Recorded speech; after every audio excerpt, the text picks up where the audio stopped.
Okay, how you doing, Dad? Trying to put the little narration to this, as we talked about. This is in the back of a C-130. We've got a rescue configured. You can see in front of that ramp, you can briefly see one of our quad four-wheel quad packages right there. It's got a litter in the front. It's kind of hard to tell exactly, but this is Greg.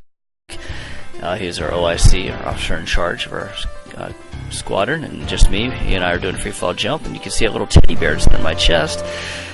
Just he and I jumping, and this is his first time using this video equipment. It's just a small round camera on the top, and his separate battery pack with for audio is somewhere else where he had it separated.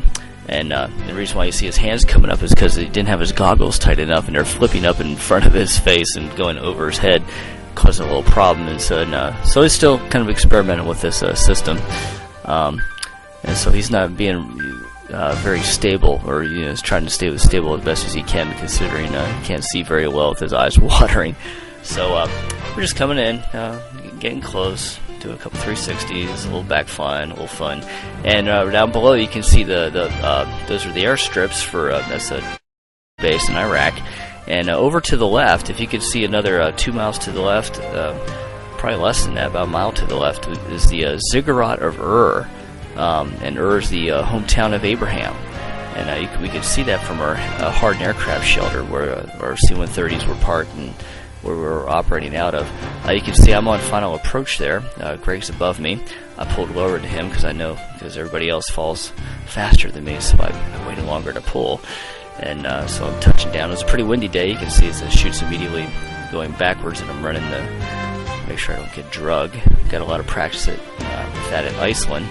You may recall how windy it was up there, and you got good at collapsing your chute and running right away. Otherwise, you got drug a lot in Iceland. So it's Greg touching down.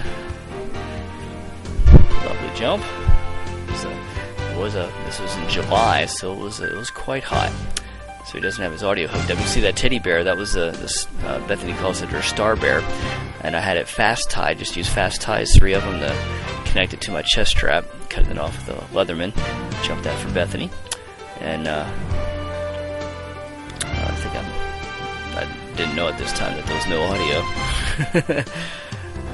But, jumped that for Bethany, and actually that's the little bear that I have her convinced that it was sent to her from Princess Penelope over in the land of the kingdom. She gave teddy bears to all the children in the kingdom, and those. Telling you about that story that I've been that ongoing story of Princess Penelope. Try to have a princess with a character that serves other people instead of just these I guess what would you call it, just your self-serving princesses. This next jump is 3 of us. It's a couple teammates of mine. It's again Greg and Dan Murray and I, and Greg's still trying to figure out this camera, you can tell. And we're going to be mostly in the upper right corner, and not as close as he wanted it to be. So we're not going to be in the. Oh, actually, this jump is. We all come in on him, and you'll see us. This is the one after this that isn't as well in focus. So we come in. 3 of us link up. We're exiting about 10,000. Come in, link, separate, do a 360, come back in. Dan came in a little hard, bounced out. Boing. Guy is an animal, though, 200 pounds of rock muscle. Scary, but he's not too bad a flyer. But again, you can see the flight line down below us, and it's kind of funny. We're probably the only guys doing any free fall in Iraq, and the C-130 squadron, they were able to use that as an excuse for us to. For them to get more sorties or flights, and it's almost embarrassing. Get all these, most of the flights we did were for free fall jumps or for doing a food run to Baghdad.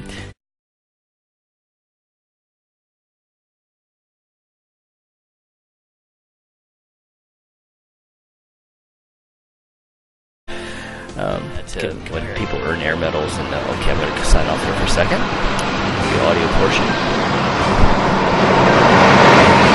Good jump, Troy! Very good, y'all. You have that audio now? Yeah. Oh, that was a very excellent job. Everybody was flying very properly. Came in and had a beautiful formation, I was doing my best Arnold impersonation there. I think you could tell. Arnold has improved his accent quite a bit, yeah. But here we go to our next jump. You can see I'm jumping an equipment ruck here. And actually inside that I got quite a few flags and and I think yeah, it was just all a bunch of flags and some med gear and whatnot. But you know, if you make a ruck too light, it's difficult to fly. So it's about 45-50 pound ruck, and flies pretty well on a front mount.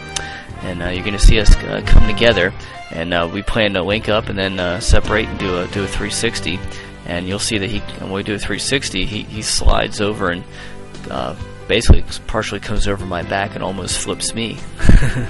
You see my arms come down to grab my pack to keep it low, right there, because it almost flipped me up. Didn't want to. Well, I could have got out of it, but I'd rather not flip with equipment on if I don't have to. So we linked up again, another 360, come back in, and that's what our rack is 7,000 feet looks like. I wouldn't be surprised if one of these angles you could see that ziggurat. Basically, it was about a 300-foot high solid well, no, I'm sorry, I'm exaggerating. It was over 100-foot high solid ziggurat means solid pyramid. And it was dated to Abraham's time, one of the oldest ones in the known world, actually. And we're coming in on final.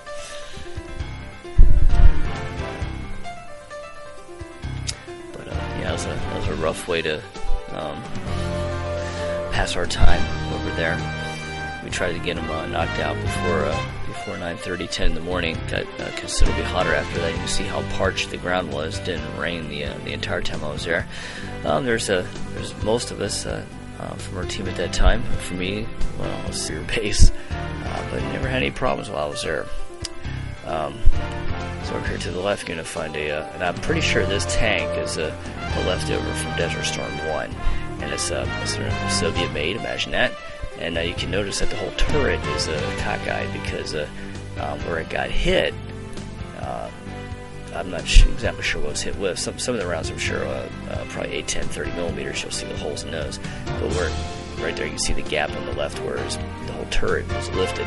They don't secure those; they weigh so much. They just let them stay on their gearing. Yeah, I'm pretty sure that's the A10 Warthog 30 millimeter holes.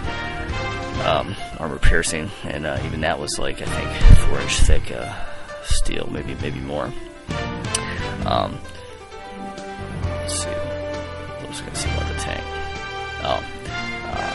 But it just the concussion from underneath just lifted that whole thing up, and sat it where it's no longer in the gearing for where it could turn. But you can go inside and you can see how so much metal is shredded. If any of those things get hit, basically anybody inside becomes Swiss cheese. I wouldn't want to be in a tank these days, put it that way. It doesn't take well, I guess it takes somewhat. I mean, I think the Abrams is probably the most survivable tank to be in.